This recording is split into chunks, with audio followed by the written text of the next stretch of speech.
Yo, what's up my lovely viewers? It's time for a review. A quite interesting one. Today my boys, I present to you Deep Purple's new album, Whoosh, the band's 21st studio album. That is a lot of albums, but are they still as good as their old days? Well, the answer is kinda. At this point in time, Deep Purple has already established their legacy as one of the most influential rock bands of all time. So, the fact that they're still releasing music is basically just a way to please their fans, because after all, no matter how long an artist's discography is, we still wish for more. Even if it's just a little. And usually, when artists do that, they either stick with the sound that they are known for or they decide to try more experimentation. Deep Purple here apparently is doing both at the same time. They're still sticking with the characteristics that made them famous and are also embracing new styles, as proven by how certain key tracks of this album are one of a kind in the band's discography, such as Step by Step and Man Alive. Throughout the 13 tracks of this album, there is a clear blend of new and old. A perfect example of that is "And the Address," a song that was featured in the band's debut studio album, all the way back in 1968, that was re-recorded for Whoosh. And one of the most notable things that has stayed from one era to the other are by far the keyboards. In this album, you can clearly see that the band is proud of their keyboard and wanted to make a tribute to Jon Lord here. Because this album is filled with amazing keyboard solos throughout most of the songs. And honestly, this instrument is the best part of the album, even better than the guitars. But talking about the songs as a whole, a thing I noticed there is that the album is very chorus focused, since a considerable amount of tracks here have some really weak verses and potent choruses, which kinda kills the mood a little. And there's also the fact that certain songs feel like they're misplaced, almost like we're listening to the album in shuffle, because after all, the placing of the songs matter a lot, and the main example of that here is the transition from the song Man Alive to And the Address. The contrast between the ending of one song with the intro of the other feels pretty odd and wrong, but individually at least, those cuts are great. Talking about the songs, I feel like now it's a decent time to talk about the positive highlights of this album.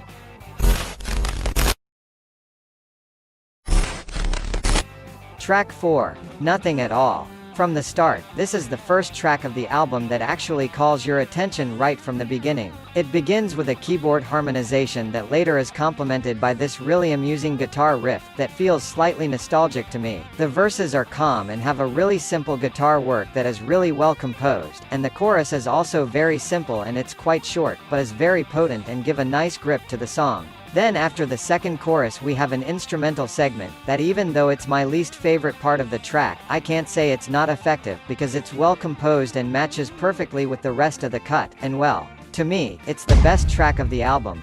Track 5, No Need to Shout. Right after Nothing at All, we have No Need to Shout. That in the moment it starts, the keyboard immediately reminded of Perfect Strangers, but it's just a first impression. As soon as the guitar starts it sounds a little like Into the Fire, but not much. The verses have a rather dynamic keyboard line alongside them. In the chorus there is some vocal harmonization saying the title of the track that adds a nice touch. But the best part of the song to me is the small bridge that we have right before the solo. That sounds quite intense and it's complemented well by the one-note keyboard line. After the guitar solo there is a keyboard solo that gives me some ragtime vibes that I really like, and the last chorus of the song also adds a nice punch to the song, ending it with style. Track 6, Step by Step. I got to say, Don Airey might not be as great of a keyboardist as Jon Lord was, but wow, he's positively living up to Lord's name. This track opens with a very robust and dark sounding keyboard line that sounds like it came from a vampire movie. Then the song actually starts and it sounds a lot like something the band would have done in the times of House of Blue Light, which even though it's not their most acclaimed album, it has some of my favorite songs by the band, such as The Unwritten Law and The Spanish Archer. Anyway, the star of this song is undoubtedly Don Airey. Considering the keyboard performance here is top-notch, the other members also do a good performance, but this track really got its brain in gear when it comes to the keyboards. I mean, it's Deep Purple, so of course we have to expect flamboyant keyboard solos, but this track really took it to another level. Track 7, What the What? Yep, the fourth track in a row. This segment of this album is really good. This cut is possibly one of the most interesting tracks of the record, because it begins with this massive guitar plus keyboard intro that really knocks my socks off. and then when the song actually begins it's a very rockabilly-inspired track, thanks again to the keyboard. And it's in general a really fun track to listen. If it had a less flashy production, I would swear that this is a track from the band's early days. I mean, not that much because Ian Gillan's voice changed remarkably from these days to the present. But still, this track is really worthy of your listen. It's very entertaining. Track 11. Man Alive. Alright, here we have possibly the most unique track of this album, and also the track that most matches with the album's cover. It has a really fierce build-up in the beginning, that leads into this grandiose guitar riff that I loved, and then, the verses actually start with Gillan's voice being digitally manipulated at points, which makes this track's atmosphere get really strong. And the way the title of the track is sang in here reminds me of Judas Priest's Metal Gods. After that, we have a silent part of the song that is complemented by this spoken word narrative that is dramatic but not in an overplayed way, which makes it work nicely in the context of the track, especially because of the fact that it's talking about the extinction of humanity. Then all this cycle repeats once again and the song ends. The way I just said it might sound a little underwhelming, but trust me, it very much isn't. So much so that I considered giving it the title of best track of the album, but I think nothing at all deserves it more. And now, we have the part of the album that left something to be desired. The negative highlights.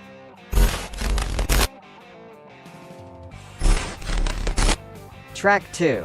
Drop the Weapon. Alright, so the reason that this track is here is because of its placing in the tracklist, because as I said, this is the second track of the album, and it plays right after Throw My Bones, a song that I only excluded from the positive highlights to avoid having too many highlights there, and after that great opening track, we have this cut that isn't exactly bad but compared to the latter it's plain dull.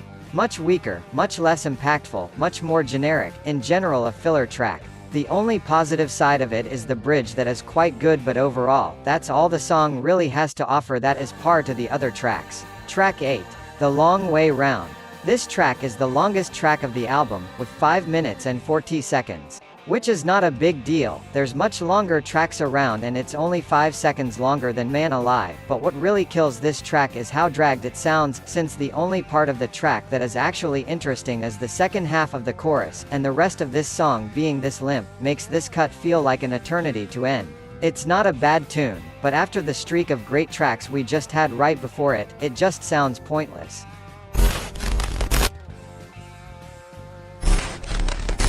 Well, I think I am not exaggerating when I say that this is Deep Purple's best album that they released in the 21st century. It has a wide variety of styles being embraced, and all the songs, including the negative highlights, have something worthy to say it's good.